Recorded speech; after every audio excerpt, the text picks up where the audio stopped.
13 on your side.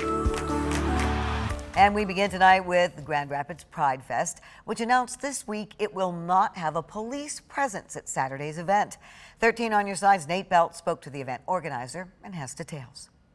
Juliet, Grand Rapids Pride Center Director Jazz McKinney made the decision public in a Facebook post last Friday. They say it comes after multiple years of people in the LGBTQ community asking for this to happen.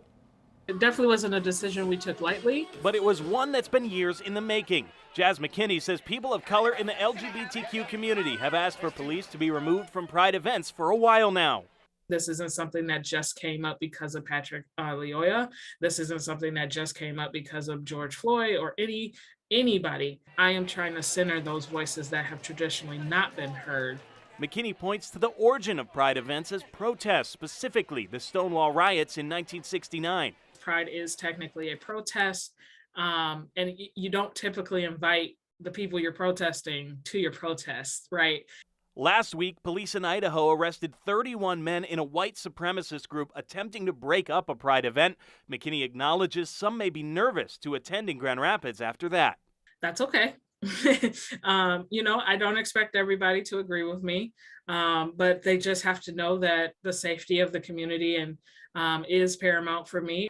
To address the safety concern, McKinney hired more than a dozen private security guards. That they're also part of the LGBTQ community.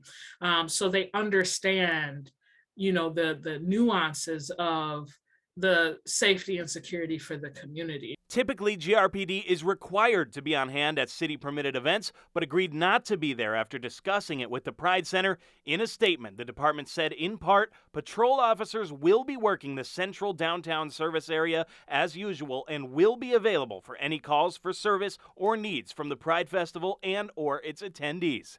McKinney says there have not been conflicts with police at previous Pride festivals, but they have had complaints about the GRPD on other occasions. Juliet?